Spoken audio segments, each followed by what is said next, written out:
2025년 우리 표어가 요시아처럼입니다.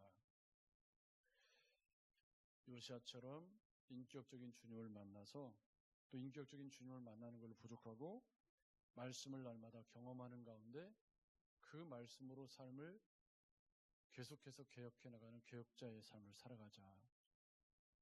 그런데 그 개혁자의 삶을 살아가려면 반드시 꼭 필요한 게 있어요. 그게 뭐냐면 우리의 삶을 구석구석을 관조해 볼 수 있는 깊은 그런 성찰과 돌아봄의 시간들이 필요합니다. 그런데 지금 우리가 사는 시대를 쇼츠의 시대라고 합니다. 이 쇼츠라는 말은 젊은이들이 쓰는 말이에요. 뭐냐면 그 유튜버들 가운데 1시간짜리 영상을 올리면 아예 안 본다는 거예요. 너무 길어서. 그래서 전부 3분, 5분짜리 짤로 잘라가지고 짧게 만들어서 빨리 보고 까르륵 하고 지나갈 수 있도록 그렇게 만들어야 장사가 된대요. 그래서 쇼츠의 시대, 짧은 그 말의 이면에는 뭐냐면 즉흥적이고 즉물적이라는 거죠. 깊이 생각하고 뭐 고민하고 장문의 글을 읽고 하는 건 너무 고통스러운 거예요. 이 디지털 시대에. 그래서 우리가 잃어가는 것이 뭐냐면 깊이 사고하고 사색하고 논리적으로 뭘 구성하고 고민하고 하는 이런 과정들을 잃어가게 되는 거겠죠. 여러분 신앙생활도 그렇게 해가다 보면 느끼는 대로 보는 대로 행동을 하게 되어서 신앙생활에 진보가 없죠. 고민하지 않는 그리스도인이 성장할 이유는 없습니다.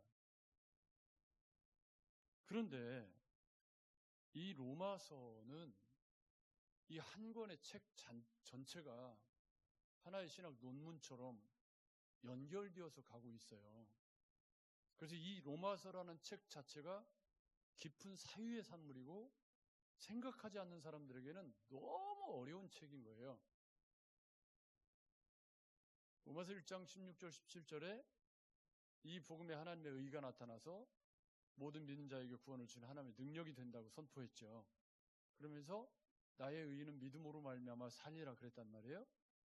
그리고서 이제 율법이 없는 이방인들의 죄의 문제를 다루고 율법이 있는 유대인들의 죄의 문제를 다루면서 3장 23절에서 뭐라 그러냐면 모든 사람이 죄를 범하였음에 하나님의 영광에 이르지 못한다. 그래서 그리스도의 은혜가 아니면 구원받을 수 없는 상태를 선포한 것이 3장까지잖아요. 그리고 나서 갑자기 4장에 누가 나오냐면 아브라함이 나와요. 여러분 기억나시죠? 아브라함이 갑자기 왜 나오죠? 아브라함은 로마서를 관통하는 믿음으로 말미암는 여정의 모델 같은 존재로 믿음의 조상으로 추앙하는 그런 인물인데 사도 바울이 그리고 싶은 믿음으로 말미암는 여정의 모델을 저는 아브라함이라고 보고 싶은 거예요. 그의 100년의 동행 속에 사도 바울이 믿음으로 말미암아 의롭게 된다는 것에 대한 정의가 아브라함의 삶에 깊게 배어 있다. 그래서 아브라함이 의롭게 된 것은 할례가 아니라 믿음으로 말미암아서 의롭게 되었다고 설명을 하고 있지만 그런데 그 이야기가 설명이 쭉 읽다 보면 75세에 부름받아서 175세까지의 그 세월이 아브라함의 믿음 속에 녹아져 있다는 거죠.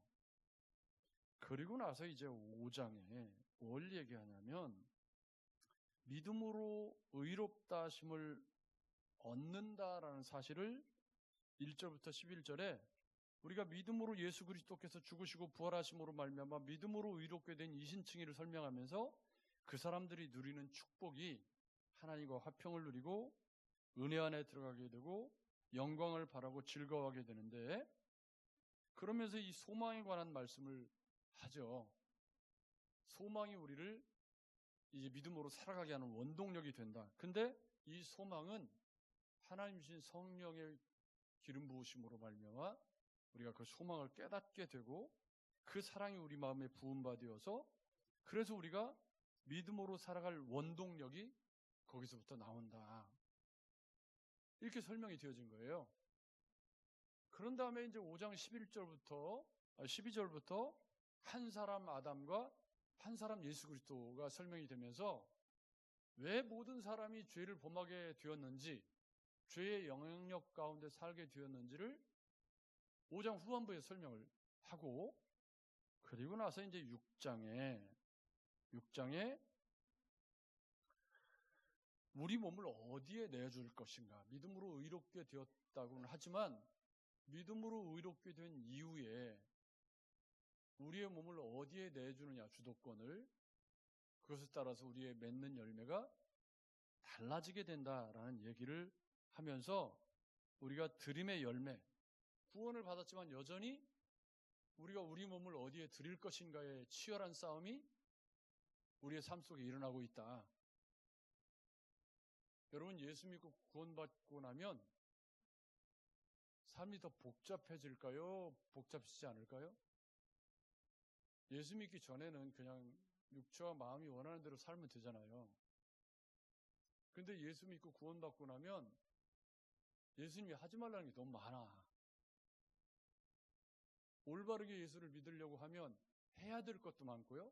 나누고 베풀고 뭐 11조도 해야 되고 뭐 헌금도 해야 되고 뭐 술 먹지 말고 뭐 담배 피지 말고 뭐 그런 건 아주 기초적인 것이고 뭐 탐심 뭐 하지 말라는 게 너무 많아요. 그래서 이 예수를 올바르게 믿고 말씀을 배워가다 보면 막 숨이 막 턱에 차오를 정도로 예수 믿는 게 쉽지 않다. 그래서 성령의 도우심이 필요한 거죠. 여러분 그렇죠?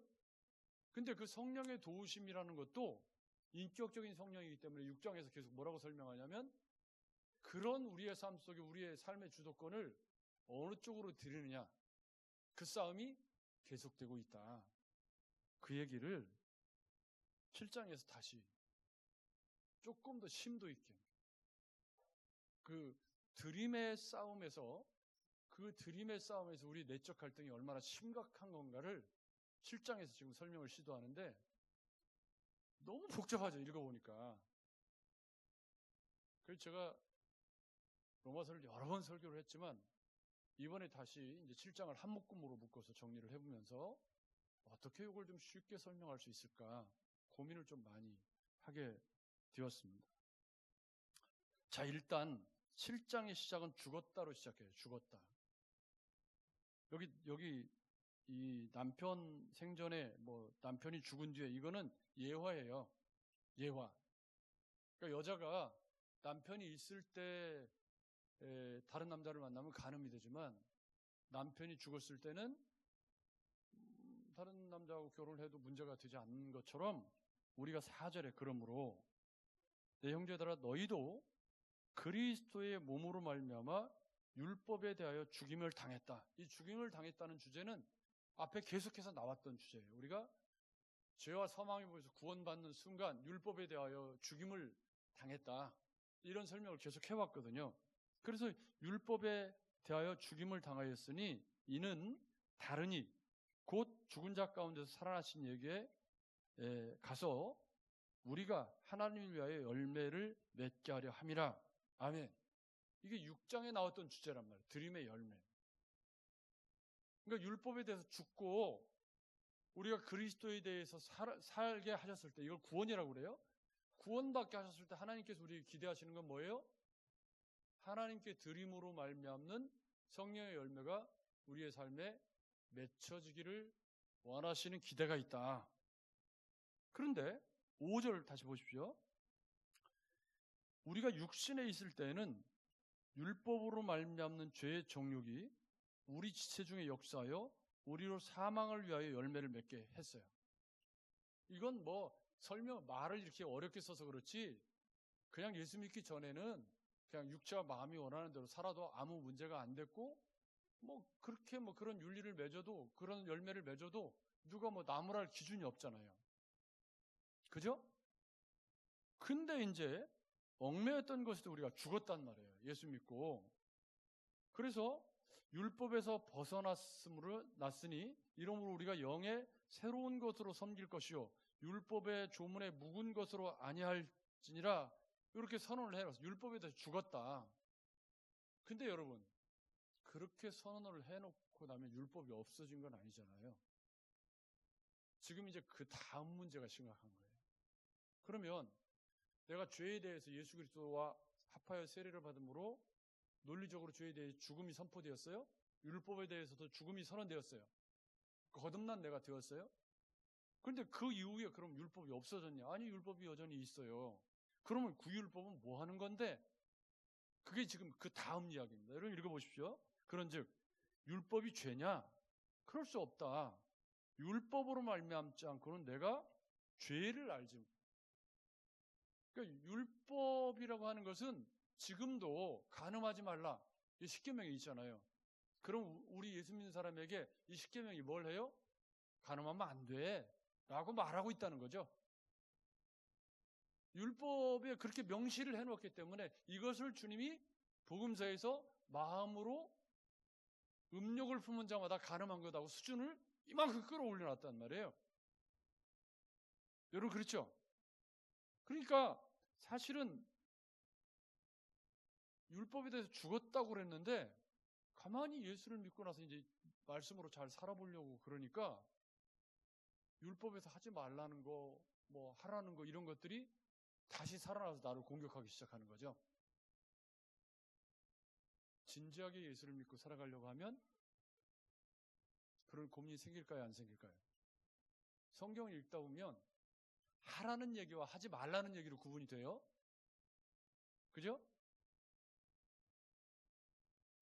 그러니까 우리가 다윗이나 요셉이나 사도 바울과 같은 그런 유의 사람들은 일단 방향이 한쪽으로 딱 정해지면 뒤를 돌아다보지 않고 오직 한 길 예수 그리스도 향해 달려가는 열정적인 사람들이 있어요. 그런 분들은 특별한 분들이기 때문에 믿음의 영웅 중에 상층부에 딱 올라가 있잖아요. 근데 대부분의 사람들은 그래요, 안 그래요?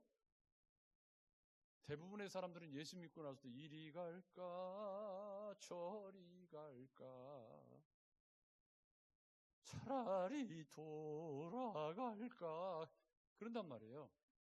그래서 아브라함이 나온 바 본향으로 돌아가려고 했으면 돌아갈 수 있었는데 안 돌아갔다는 게 사장의 중요한 화두가 되는 거예요. 왜요? 왜 돌아갈 마음이 자꾸 생기냐면 예수 믿고 구원받아서 유토피아가 생기는 게 아니고 내적 갈등이 막 자꾸 커져가는 거죠. 그래서 말씀을 알면 알수록 하지 말라는 게 막 눈에 들어오기 시작해요. 전에는 그 아무 상관이 없었어요. 근데 율법이 하는 일이 이제 이게 율법에 대해 죽었다. 뭐 예수님이 나를 구원해 주셨다. 그래서 율법으로 끝난 줄 알았더니 예수 믿고 나서 다시 율법을 읽어보니까 예수 믿는 사람은 이런 거 하면 안 된다라고 율법이 써 있는 거예요. 어제 제가 아파트 살면서 이웃집 주민이 우리 집에 놀러 온 거 처음이거든요. 8층 사는 주민이 그저 그분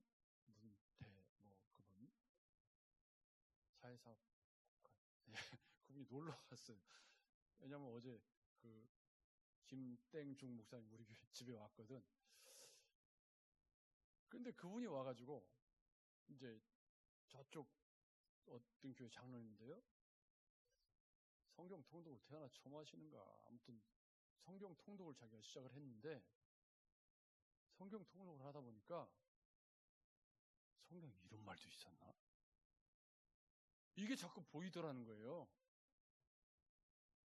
그래서 제가 성경 통독하면 일반적으로 그거 잘 안 보이는데 저는 성경 통독보다 묵상이 더 낫다라는 사람이잖아요. 왜냐하면 통독을 하다 보면 자기 은혜 받는 구절에만 밑줄 맨날 긋고 지나가요.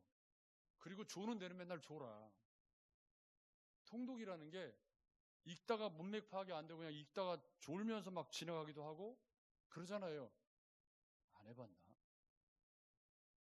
성경 통독 해보신 분들은 알죠? 성경 통독하다 보면 어떻게 돼요? 마태복음 1장에 낳고 하다가 뭔 나타가 레위기에서 막 무슨 뭐 먹지 말라고 조끼 갈라지고 뭐 어쩌고 하면 막 복잡하고 머리에 쥐나고 막. 근데 어쨌든 그분은 통독을 하다가 와, 내가 성경에 대해서 이렇게 무지하구나. 이걸 깨달았다고 그래서 제가 속으로 기적이다. 아, 귀하다. 그랬거든요. 그러니까 진지하게 믿음 생활을 하려고 하면 내가 예수 믿고 구원받은 것으로 끝나는 게 아니라 구원받은 백성이 어떻게 살아야 되는지에 대한 이정표와 그 안내서 매뉴얼이 필요한데 그 매뉴얼이 성경이잖아요. 그래서 성경을 읽고 계명을 이렇게 하다 보면 계명이 뭘 하냐면 탐내지 말라. 그렇게 안 했더라면 내가 탐심을 알지 못했을 거라고 사도 바울이 설명하는 건 예수 믿고 거듭나서 다시 그 말씀을 읽어보니까 뭐예요? 율법이 죽었다고 그랬는데 분명히 율법이 죽었잖아요. 근데 그 율법이 다시 살아서 뭘 하는 거예요? 탐내지 마라! 그렇게 얘기하더라는 거예요. 그러나 죄가 기회를 타서 계명으로 말미암아 내 속에 온갖 탐심을 이루었나니 이는 율법이 없으면 죄가 죽은 것이라. 이게 무슨 말이죠? 말이 너무 어려워. 이게 말이. 이게 무슨 말이냐면 예수 믿고 나서 다시 성경 말씀을 읽어보니까 율법에 대해서 죽었다고 그러는데 그 율법이 자꾸 뭐라고 그래요? 그 죄야. 그 탐심이야. 라고 자꾸 말을 걸어오더라는 거예요. 여러분, 진지한 그리스도인은 말씀을 읽고 그 말씀 앞에 고민하다 보면 내 삶이 어디에가 문제가 있는지를 보죠. 그리고 뭘 해야 되는지를 거기서 발견하는 거죠. 그 안내서가 뭐예요? 율법이라고 지금 표현하고 있지만 성경인 거예요. 그래서 죄가 기회를 타서 계명으로 말미암아, 이게 무슨 말이냐면 계명이 나를 죄짓게 한다는 말이 아니라 죄가 내 속에서 막 드글거리고 있는 게 보이기 시작하는 거예요. 계명 때문에. 무슨 얘기인지 이해가 되시죠? 요거를 우리 주님이 마태복음 5장에서 팔복을 설명할 때 애통하는 자는 복이 있나니 라고 말씀하셨는데, 그 애통이라고 하는 걸 설명할 때 제가 뭐라고 설명을 드렸냐면, 예수 믿고 거듭나서 성령께서 깨닫게 하셔서 말씀을 깨닫고 나를 들여다보니까 내 속에 주님이 하지 말라는 것들이 너무 많은 거예요. 주님이 하지 말라는 막 시기 질투, 막 열등감 쩔고 막 그냥 막 뭐 얼마나 이기적인지 막 자기밖에 모르고 뭐. 근데 아무 생각 없이 신앙생활하는 사람은 그런 고민을 하지 않고 해맑게 신앙생활하는 거예요. 여러분, 해맑게 신앙생활하는 것 좋은 거지만 말씀 앞에 고민하지 않으면 변화도 없죠. 여러분, 그렇죠? 그래서 저는 통독보다는 묵상이 낫다 쪽인데, 왜냐하면 묵상이라고 하는 그 말은 고민하는 시간을 갖는다는 뜻이에요. 저는 제가 신학교를 막 졸업할 무렵에, 신대원을 졸업할 무렵에 해리 블레마이어라고 하는 분이 그리스도인은 어떻게 사고해야 하는가라는 책을 두란노서원에서 출간을 했는데 얼마 안 가서 절판됐어요. 인기가 없어서. 근데 제가 그 책을 막 윗줄을 긋고 막 또 긋고 막 눈에 핏발이 서도록 막 읽으면서 울었어요. 그 책 읽다가. 왜 울었냐면, 아, 이 땅에 그리스도인처럼 사유하는 사람이 이토록 적다는 말인가. 예수 믿는 사람은 예수 믿는 사람처럼 생각하고 살아야 되는 거죠. 아멘. 아멘. 저기 위에 교회에 동사 목사로 오신 젊은 목사님이 서울 어디서 이렇게 부임해서 오셨는데 설교를 하는데 가장 어려운 게 뭐냐 하니까 아멘을 안 한대. 그 우리 교회도 그런데 내가 속으로 자기가 있던 교회는 뭔 얘기만 하면 아멘 아멘 해가지고 막 그랬대요. 근데 우리 교회는 뒤에 꿀 팔아 지금 꿀 먹어가지고. 근데 그건 제 탓이기도 하죠. 왜냐하면 제가 말씀을 전하는 스타일이 아멘을 끌어내는 스타일이 아니라 생각하게 하는 스타일의 설교를 하는 사람이기 때문에 저는 아멘을 할 타이밍을 그렇게 잘 주는 편이 아니에요. 근데 지금처럼 이제 아멘 그러면 이제 그때는 좀 해줘야지. 그런 거 아니에요? 지금 이 로마서 7장은요. 제가 보기에는 우리 믿음 생활에 너무 중요한 문제를 뭐 어떤 분들은 뭐 14절 이하가 현재 시제로 되어 있어서 뭐 회심 이전에 왜 이런 고민을 해요, 여러분? 회심 이전에 죄 짓는 것 갖고 고민할 이유가 뭐가 있어요? 회심 이전에 죄 문제를 왜 고민을 해? 예수 믿었으니까 고민하는 거지. 말도 안 되는 소리고. 14절부터 현재 시제가 쓰인 건 지금 내가 이만큼 선교사가 돼서 선교 여행을 하고 있는 지금도 나는 여전히 내 속에서 날마다 죽는다. 이 얘기를 하고 있는 거잖아요. 여러분, 그죠? 왜요? 죄와의 싸움이 너무 지금도 치열한 거예요. 자, 차근차근 더 보겠습니다. 전에 율법을 깨닫지 못했을 때에는 내가 살았다. 계명이 이르니까 죄는 살아나고 나는 죽었다. 이게 무슨 말이죠? 원래 율법이라는 게 뭐예요? 절망하도록 주어진 거라 율법을 지키려고 하면 할수록 더 안 되는 거죠. 그래서 예수가 필요하다고 그렇게 만들어진 게 율법이잖아요. 그리고 또 율법을 잘못 지키다 보면 외형 껍데기만 그냥 율법을 잘 지키면 예수 잘 믿는다고. 그래서 전에 주일 성수 이렇게 막 우리 한국교회 그럴 때는 주일날 올라와서 예배만 드렸으면 됐지 뭐 내가 나 주일 성수 다 했어요. 11조 다 했는데 뭐가 문제야? 여러분 문제죠 그게. 주일 성수 11조 잘하는데 나가서 맨 도둑질하고 사기치고 그러면 그게 문제지. 그게 문제지. 여러분 문제죠? 예수 믿고 거듭나서 성품과 생활과 윤리가 변화되어서 세상의 빛과 소금이 되라고 우리를 구원했는데 그걸 잘못 고민하지 않고 생각을 안 하고 여기 사도 바울처럼 죄가 막 율법이 내 속에 들어와서 너 그거 아니오라고 막 하니까 자꾸 율법 앞에서 내가 죽어가는 거예요. 파리하게. 그런 내적인 고민. 그러니까 드림에 내가 하나님께 드려야 되겠다고 생각하고 하나님께 내 삶을 드리려고 하니까 자꾸 율법이 뭐라고 그러는 거예요. 너 그렇게 살면 안 돼. 너 그렇게 살면 안 돼. 자꾸 성경이 그렇게 말을 걸어오더라 이거예요. 분명히 나는 율법에 대해 죽었는데 왜 율법이 자꾸 나한테 너 그렇게 살면 안 돼. 자꾸 이렇게 말을 걸어오는 거죠. 그래서 그리스도의 은혜가 필요한 거잖아요. 그래서 율법이 없으면 죄가 죽은 것이라는 말은 율법은 계속 죄를 죄라고 얘기한다는 거예요. 죄라고 말하는 게 기독교지. 율법은 그 죄를 명확하게 선을 그어주죠.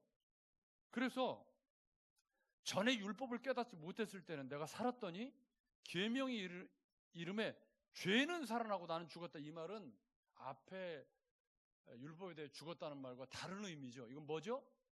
내가 죽었다 이 말이에요. 예수 믿고 거듭나서 드림의 열매로 하나님께 드리려고 하면 할수록 이 죄가 막 자꾸 나를 막 너무 힘들게 하니까 이게 오히려 내가 더 죄에 죽은. 그래서 생명에 이르게 할 그 계명이 되게 되어 도리어 사망에 이르게 하는 것이 되었다. 이 말은 율법이 우리를 사망에 이르게 한다는 게 아니라 죽겠다 이 말이죠. 예수 믿고 잘 살아보려고 하니까 율법이 계속해서 이렇게 살아라 말씀하시는데 그 말씀 붙잡고 말씀대로 살아보려고 하면 할수록 잘 안 되는 거죠. 여러분 거기도 저를 보십시오. 예수 믿고 나서 이런 고민을 하나님께 진지하게 해본 적이 있다. 손 들어보라 그러면 안 되겠지?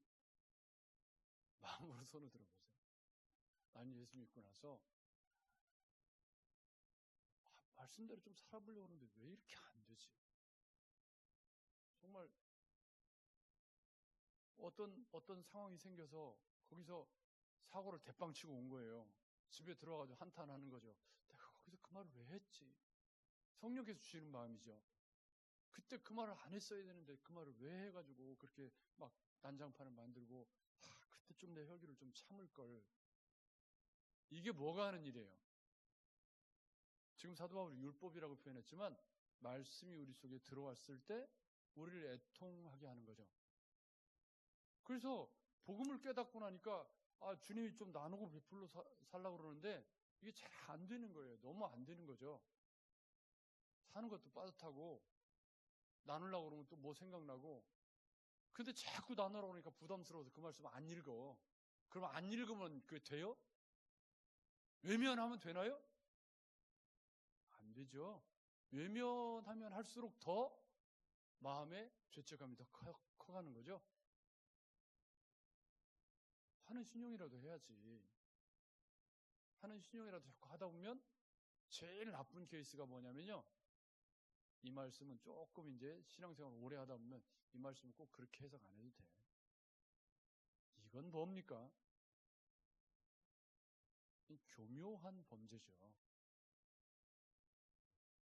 지식이 있고 신앙의 연조가 깊어지면 말씀을 까부셔서 선을 뭉개버리는 잘못된 형태가 나타나는데, 여러분 그건 제일 미련한 짓입니다. 말씀에 선명한 기준이 세워지고 내가 그렇게 살지 못하는 것에서 부끄러워하는 것이 올바른 신앙이 가는 길이지, 이 기준을 허물어뜨려 가지고 내 수준으로 끌어내리는 건 함께 죽자는 거예요.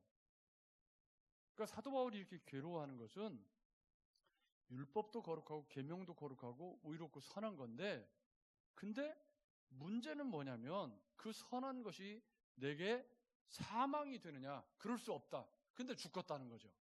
그 이야기가 14절부터 이제 사실은 결정적인 구절은 원함과 행함이라는 19절 이하에 있어요.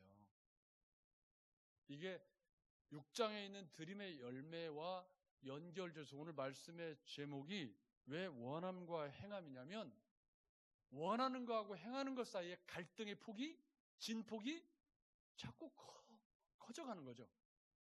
그 이야기를 지금 14절 이하에 내가 행하는 것을 내가 알지 못하는, 곧 내가 원하는 것은 행하지 아니하고 도리어 미워하는 것을 행하고 있더라. 왜요? 복음이 내 속에 들어와서 말씀을 깨닫고 말씀대로 살아보려고 하니까 말씀대로 살기는 쾌히나 원함과 행함 사이에 나는 말씀대로 살아보려고 하는데 이게 내 속에 있는 죄성이 자꾸 그걸 해방하고 안 되는 거죠. 그런 고민이 깊어지는 것을 우리는 은혜라고 합니다. 말씀 앞에서 그런 고민이 깊어지는 것을 은혜라고 하는 거예요. 그런 고민을 일도 하지 않고 예수 믿은 것과 사는 것과 별개로 깔끔하게 이 언론으로 정리해놓고 예배당에 와서는 할렐루야, 안녕하세요, 할렐루야, 그리고 밖에 나가서는 언제 그랬냐? 이건 기독교가 아닙니다. 왜요? 성령께서 우리 안에 들어오셔서 성령의 전으로 존재해야 될 우리의 영역은 예배당이 아니라 우리가 사는 삶의 영역이기 때문입니다. 그러면 그 삶의 영역에서 내가 말씀대로 살아보려고 하는 원함은 있지만 행함이 잘 안 되는 거예요. 나는 그런 고민이 많다. 그분은 지금 지극히 신앙생활을 잘하고 있는 분이에요. 거기서 저를 보십시오. 나는 언제나 옳다. 이분은 신앙생활을 매우 잘못하고 있는 거예요. 나는 언제나 옳다. 이건 뭐죠? 천성천하 유아독존객인데 이건 안 돼요. 그러니까 사도 바울이 하는 말이 내 속에 원하는 것은 행하지 아니하고 도리어 미워하는 것을 행하는 것을 예수 믿고 거듭나서 드림의 열매, 하나님께 내 몸을 드리려고 하니까 율법이 막 살아나고 나를 죽여요. 막 미치게 하는 거예요. 막 애통하게 하는 거죠. 왜 이렇게 말씀대로 안 사라지지? 그래서 부닥치는 문제가 뭐예요? 원함과 행함 사이에 갈등의 진폭이 커져가는 거죠. 그래서 뭐라고 하는 거죠? 오라 나는 곤고한 사람이로다. 이 사망의 몸에서 누가 나를 건져내랴. 아멘. 이 고민은 이게 무슨 말이냐면 사도 바울 같은 분도 그렇게 열정적으로 오직 한 길을 달려갔던 그분도 내적 갈등의 진폭이, 원함과 행함 사이의 내적 갈등의 진폭이 너무 커서 오라 나는 곤고한 자다. 이 사망의 몸이라고 하는 건 뭐냐면 내 몸의 관성이, 내 몸의 이 죄성이 원함, 말씀대로 살아가고자 하는 나하고 계속 싸우는데 어느 쪽이 이겨요? 어느 쪽이 이겨요? 원함이 이겨요? 행함이 이겨요? 어느 쪽이 이겨요? 원함이 이기면 얼마나 좋아. 잘 안 되는 거죠. 그래서 곤고한 거예요. 그것을 우리 주님은 뭐라고 그랬어요? 애통하는 자는 복이 있나니. 말씀 앞에서 고민이 없고, 말씀 앞에서 말씀대로 사는 것에 대한 관심도 없고, 예수 믿고 거듭나서 내가 예수님 닮은 인격과 삶으로 살아야 된다는 고민이 없는 사람은 이 로마서 7장은 빼야 돼요. 이거 왜 이런 복잡한 책을 써놔가지고 이게 읽어도 이해도 잘 안 되고, 이게 도대체 뭔 소린지 이해를 할 수 없는 그런 글을 써놓았는데 이게 너무 중요한 거예요. 지금 100년의 동해에서 이 문제와 아브라함도 치열하게 싸운 거죠. 여러분 그렇죠? 원함과 행함 사이에서, 그러니까 육체가 원하는 것과 내가 말씀대로 살아내야 하는 말씀에 율법이 깨닫게 하신 그 원리 사이에서 갈등의 진폭이 커지면 커질수록 그분은 은혜의 자리에 가까이 있는 거예요. 말씀대로 살아가려고 하는데 잘 안 돼. 그래서 막 너무 고민이 되고 그것 때문에 기도하고, 주님 내가 이게 오늘도 이 문제 가지고 내가 다른 사람을 실족하게 하고 넘어지게 하고, 주님 이게 도대체 이게 꼴이 뭡니까 이게, 뭐 이러면서 주님 앞에 자꾸 기도의 제목이 늘어나는 사람은, 그분은 지금 7장이 딱 맞는 거예요. 로마서 7장의 사도 바울이 이 복음이 그래 예수 믿는 거 그런 거지, 그 얘기를 하고 있는 거고, 예수를 믿었는데도 뭐 예수 믿고 10년이 지나고 20년이 지났는데도 말씀 앞에서 내가 뭐 원함과 행함 사이에 갈등의 진폭이라는 일도 없고, 왔다가 그냥 갑니다. 그리고 주일날 왔다가 그냥 할렐루야 그리고 집에 가서 아무 생각 없이 그렇게 살면 그것도 신앙생활이겠죠. 그러나 사도 바울이 지금 로마서 1장 17절에 설명한 믿음으로 말미암아 살아간다는 100년의 동해의 여정 속에는 반드시 뭐가 있어야 돼요? 원함과 행함 사이에 갈등의 진폭이 들어올 수밖에 없다. 진지한 그리스도인은.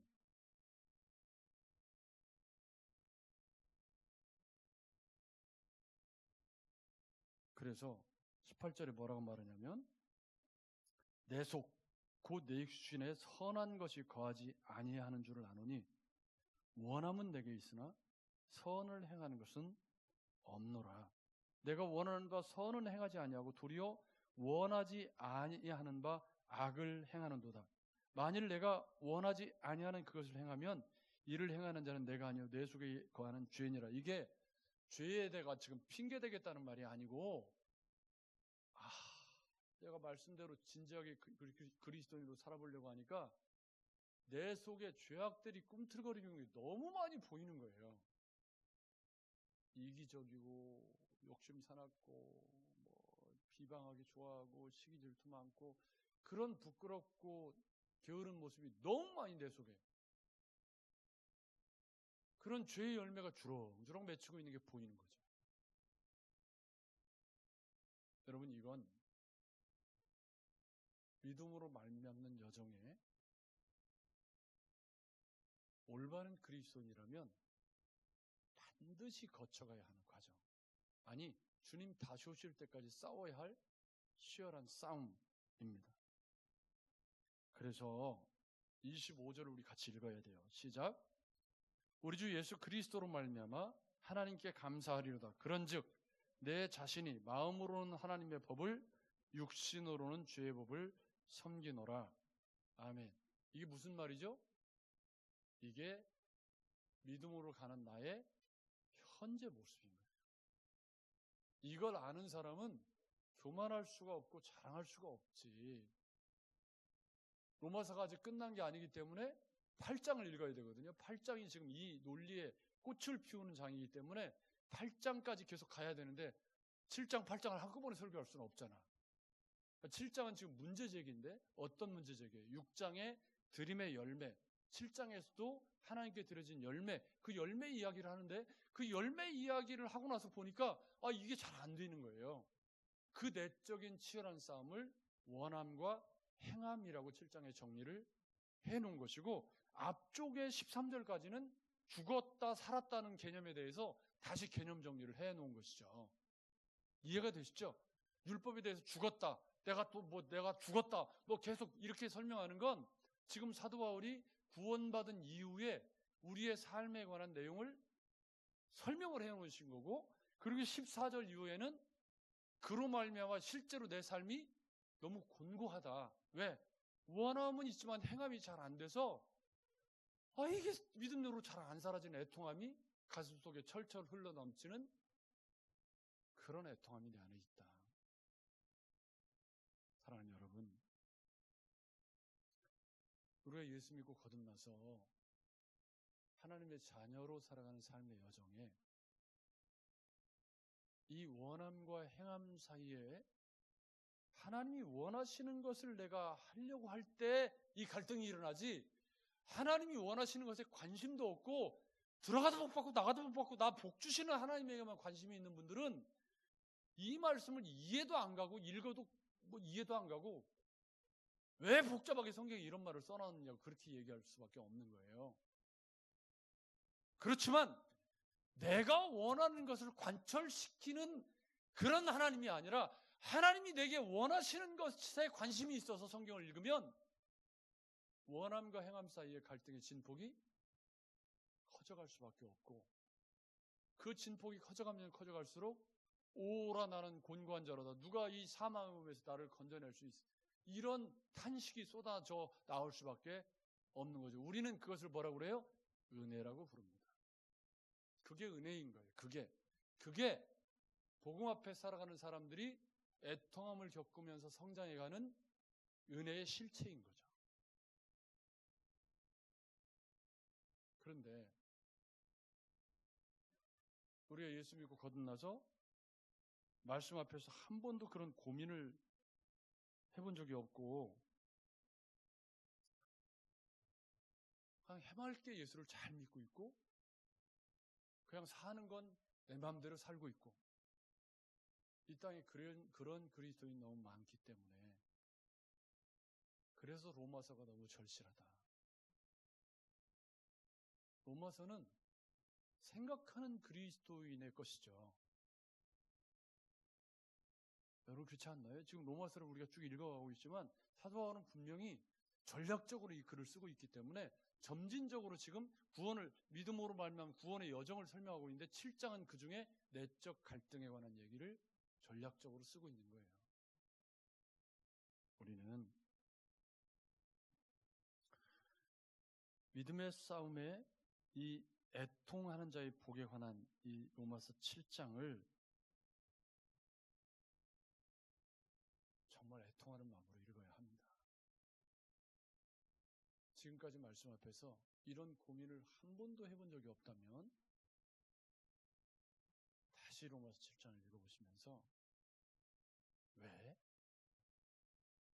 내가 분명히 예수를 인격적으로 만났으면 내 안에 예수를 담고자 하는 열망이 있어야지. 나는 예수 믿고 복만 받기를 원하고 예수를 담기를 원하지 않는다면 그분은 지금 무당 종교를 섬기고 있는 거예요. 예수를 믿으면 그럴 수 없어요. 왜요? 그리스도 예수의 영이 우리 속에 들어오셔서 우리에게 주님을 닮고자 하는 열망을 불러일으키는 게 그게 복음이니까. 여러분 그렇죠? 올해 표어가 요시아처럼이에요. 요시아처럼 뭐 하자는 거죠? 인격적인 주님을 만나야 돼요. 근데 그 인격적인 주님을 뭐 이상한 체험이나 뭐 은사나 이런 걸로 찾으시면 안 되고 말씀의 분명한 기초 위에서 영접하는 자, 곧 그 이름을 믿는 자들에게 주시는 구원에 대한 이 말씀들을 정확하게 이해해서 성령의 기름 부으심이 내게 있고 내가 구원받았다는 걸 이해하고 내가 여기 나와 있는 것이 하나님의 은혜라고 인격적으로 잘 이해해서 알아듣는 거예요. 왜냐하면 여러분이 예수 믿은 것 자체가 하나님의 은혜가 아니고는 일어날 수 없는 일이기 때문입니다. 지금 여기 나오시는 게 이게 기적이죠. 이게 이 추운 날, 이 주일 아침에 이 자리에 나와 계시는 게 기적 아니에요? 근데 그 기적을 맛보고 나서 그 이후에 아무런 변화가 없다.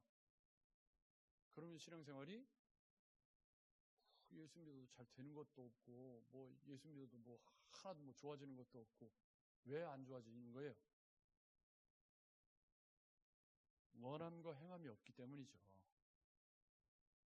말씀대로 살아가려고 내가 고민하고 말씀 앞에 더 말씀을 읽고 기도하기 시작하면 내 안에 열정이 불타오르고 주님을 알고자 하는 열망이 생기고 말씀을 배우고 싶은 욕구가 생기고 말씀대로 살아가려고 하니까 잘 안 되니까 기도하게 되고 그게 신앙생활이 은혜로 가는 길이잖아요.